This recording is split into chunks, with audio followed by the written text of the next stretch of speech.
যারা মনে করেন যে ঈশ্বর বলে কেউ নেই বা এত যে ঈশ্বরকে ডাকি, কই তার তো দর্শন পায় না।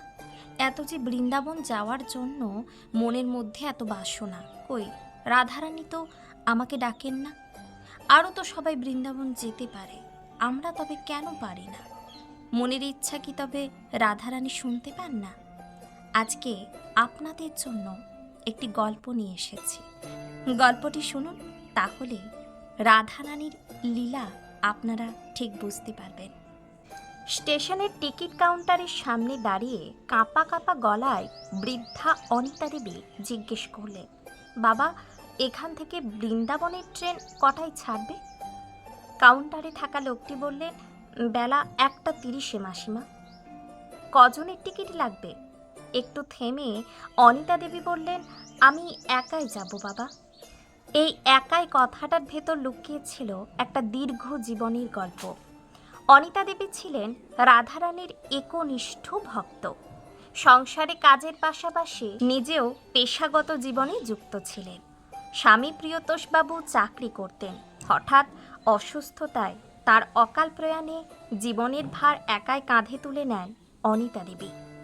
2 ছেলেকে মানুষ করা, পড়াশোনা শেখানো, ভবিষ্যৎ সব কিছু তিনি একাই সামলেছেন নীরবে। তবে তার মনে একটু সুপ্ত বাসনা ছিল, তিনি বৃন্দাবনে একটিবার রাধারানীর দর্শনে যাবেন। ছেলেদের বিয়ে দিয়েছিলেন আনন্দের সঙ্গে। ভেবেছিলেন এবার বুঝি তার জীবনের সুদিন শুরু হবে। নাতি নাতনি, বৌমা, সংসার সবটা মিলিয়ে রাধারানীর নাম করে জীবনটা তিনি কাটিয়ে দেবেন। কিন্তু বাস্তবতাটা অন্যরকম ছিল। ধীরে ধীরে তিনি হয়ে উঠলেন বোঝা। বৌমাদের অভিযোগে একদিন নিজের ঘর ছাড়তে হলো তাকে। শেষ পর্যন্ত তার ঠাঁই হলো সিঁড়ির নিচে অন্ধকার বারান্দায়।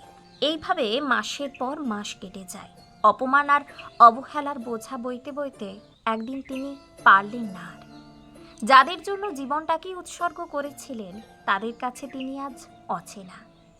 তিনি মনে মনে ভাবলেন, অনেক তো সহ্য করলাম, নিজেকে সংসারের জন্য উজাড় করে দিলাম, পরিবর্তে পেলাম অবহেলা।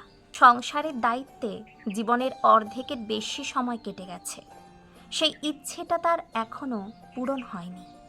নিজের জমানো সামান্য পুঁজি ও তার শেষ সম্বল রাধারানীর একটি ছবি বুকে নিয়ে সেই বাসনাকে আঁকড়ে ধরে তিনি বেরিয়ে পড়লেন। ট্রেন ধরে মথুরায় নামলেন। বয়স 60 পেরিয়েছে। শরীর দুর্বল, কিন্তু মনের জোর ছিল অটুট। যেন রাধারানীর কৃপায় তাকে পথ দেখাচ্ছিল। বৃন্দাবনে এসে তিনি একটি আশ্রমে আশ্রয় নিলেন।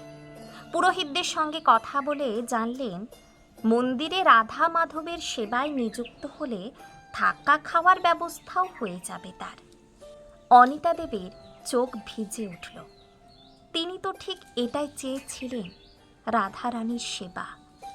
শেষ জীবনে রাধারানী তাকে ব্রজবাসী করে নিলেন। মন্দিরের আঙিনায় দাঁড়িয়ে কাঁদতে কাঁদতে তিনি বললেন, রাধে, আমি তো শুধু তোমার দর্শন চেয়েছিলাম, তুমি আমায় তোমার সেবার যোগ্য করে নিলে। এর চেয়ে বড় সৌভাগ্য আর কি হতে পারে? আজ অনিতা দেবীর জীবনে আর কোনো আফসোস নেই, দুঃখও নেই।